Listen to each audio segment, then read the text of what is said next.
Let's take a moment to think about what holds most people back from success. Is it a lack of talent?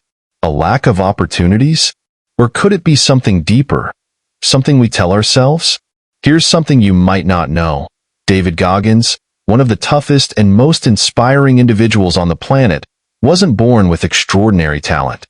In fact, he's the first to admit he was average at best.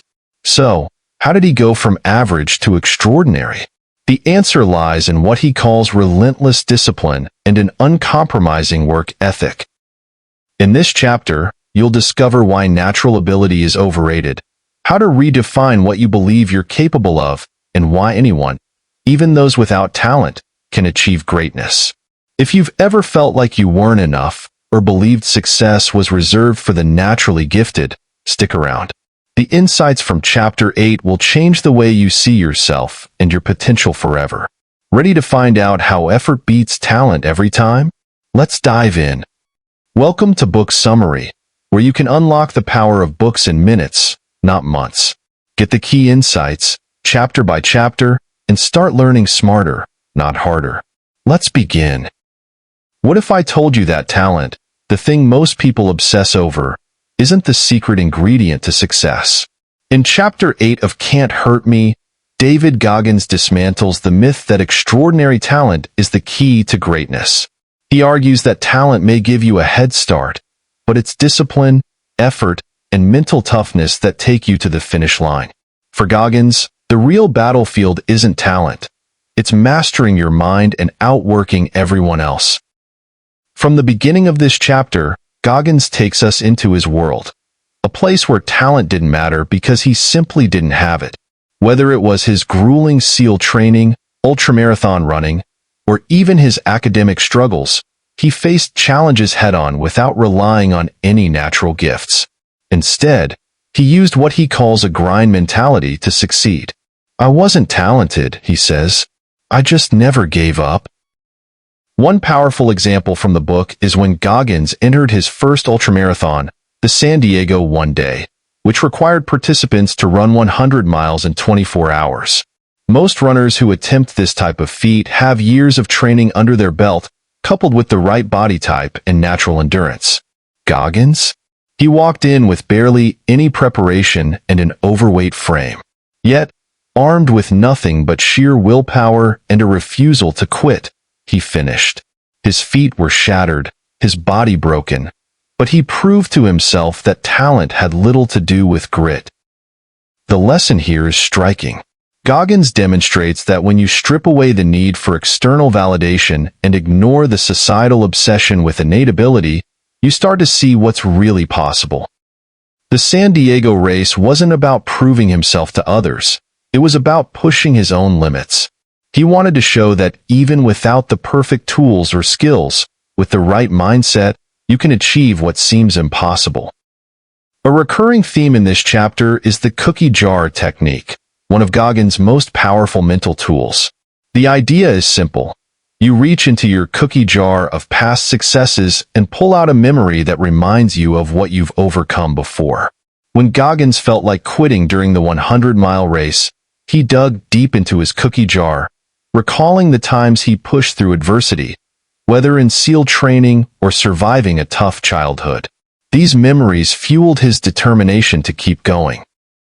But Goggins doesn't just focus on his own story. He challenges readers to rethink their limitations. He argues that most people place too much emphasis on what they're naturally good at, which leads them to stay in their comfort zones. Instead, he encourages us to lean into discomfort and pursue goals that seem out of reach. When you let go of the idea that talent defines your success, you unlock a world of possibilities. A great real-world example of this is Thomas Edison, who famously failed thousands of times before inventing the light bulb.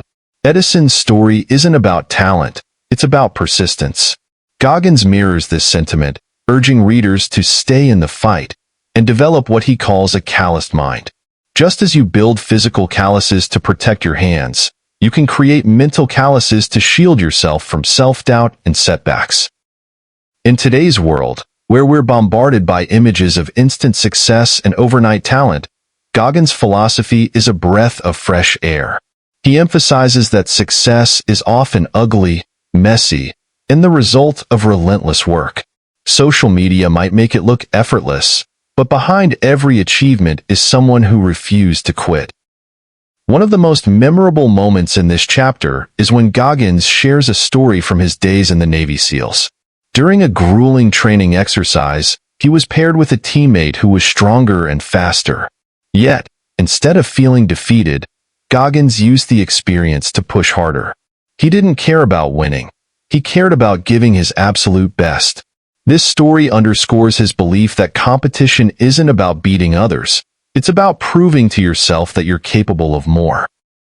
Goggins also touches on the concept of personal accountability. He says that talent can sometimes be a crutch, allowing people to rest on their laurels. But when you rely on hard work, you're forced to take ownership of every success and failure. This ownership builds confidence, resilience, and a mindset that no obstacle is insurmountable. As the chapter wraps up, Goggins leaves readers with a challenge.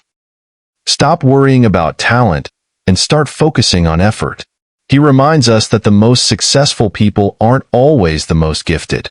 They're the ones who refuse to quit, even when the odds are stacked against them. His words are a powerful call to action, urging us to step outside our comfort zones and embrace the grind. The essence of Chapter 8 is clear. Talent is overrated. It's discipline, grit, and an unshakable belief in your ability to grow that truly matter. Whether you're pursuing a personal goal, facing a career challenge, or trying to rebuild after failure, this chapter offers a roadmap for success. Goggins doesn't sugarcoat the journey, but he proves that with the right mindset, you can achieve more than you ever imagined. In the end, it's not about a trophy. It's about the person you become along the way. So, the next time you think you lack the talent to achieve something, remember this. You don't need talent. You need effort, grit, and the courage to keep going. Thank you so much for joining me today and diving deep into the incredible lessons from Chapter 8. I hope you're feeling inspired and ready to tackle life's challenges with a whole new mindset. Your journey to unlocking your full potential is just getting started, and I'm so glad you're here for it. Now, here's something exciting. Next up, we're diving into Chapter 9, Uncommon Among the Uncommon. This chapter is all about taking everything you've learned so far and leveling up in ways you never thought possible. Have you ever wondered what it takes to truly stand out, even among the best of the best? Trust me, you won't want to miss the insights and real-world examples David Goggins shares in this one.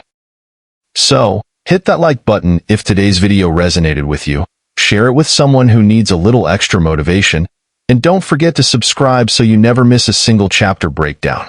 Together, we're building unstoppable momentum. See you in the next video. Let's keep pushing forward.